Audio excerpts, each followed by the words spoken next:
Hello বন্ধুরা, শুভ সকাল। আমাকে কয়েকটা ব্যক্তি কয়েকটা কমেন্ট করেছেন। আজকে আপনাদের কমেন্টের ২ টা উত্তর দেব। একটা হলো দুবাই ট্যাক্সিতে এসে থাকা খাওয়া বাদ দিয়ে আপনি ৫০,০০০ টাকা বাংলাদেশী টাকা পাঠাতে পারবেন কিনা দেশে। আরেকটা কোয়েশ্চেন হলো কোম্পানিতে থাকা খাওয়া ফ্রি কিনা। সো এই ২ টা কোয়েশ্চেনের উত্তর দেব। নাম্বার 1, আপনার এখানে ট্যাক্সিতে কাজের সিস্টেম বা ধরন হলো কমিশন।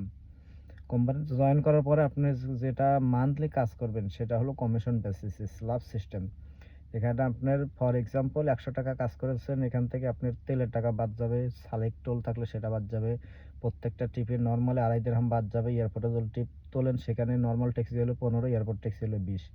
তো এগুলো বাদ যাওয়ার পরে আপনার সারাদিনে যদি ১০০ ইনকাম করেন সেখান থেকে আপনি অ্যারাউন্ড ৫০ দিরহাম বাদ যাবে এবং ৫০ থাকবে। সেই ৫০-এর উপরে আপনার কমিশন, এটা মান্থলি পুরো মাসে যত ইনকাম করেছেন সেটার উপরে আপনার স্ল্যাব সিস্টেম কমিশন আছে। ৭.৫ থেকে শুরু, ৭.৫, এরপরে আপনার হলো ১০, ১২.৫, ১৫, আপনার ১৭.৫, ২০, ২২.৫, ঠিক আছে, ২৫, ২৭.৫, এরকম করে পার্সেন্টেজ কমিশন।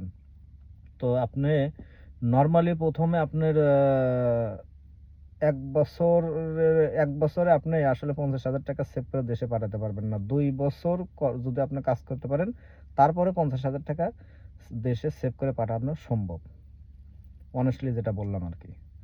আর হলো নাম্বার 2, কোম্পানিতে থাকা খাওয়া এগুলো ফ্রি কিনা? কোনো কিছুই ফ্রি নাই।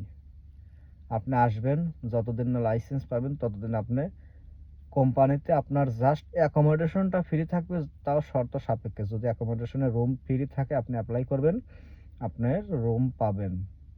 এবং লাইসেন্স পাওয়ার পরে আপনি যখন কোম্পানিতে কাজে যুক্ত হবেন তখন প্রত্যেক মাসে ৫০০ দিরহাম করে এবং ওয়াইফাই এর জন্য ১৫ দিরহাম।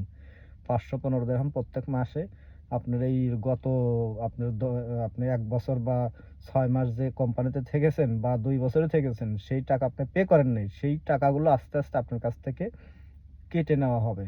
ঠিক আছে? তবে খাবারটা নিজের। আপনি অ্যাকোমোডেশনে আসার পর থেকে খাবারটা আপনার নিজের বহন করতে হবে। কোম্পানি শুধু রুম দিবে, তাও শর্ত সাপেক্ষ, অর্থাৎ আপনি কাজে যুক্ত হওয়ার পরে তখন সেলারি থেকে আস্তে, আস্তে কেটে নেবে। ঠিক আছে বন্ধুরা? ধন্যবাদ সবাইকে।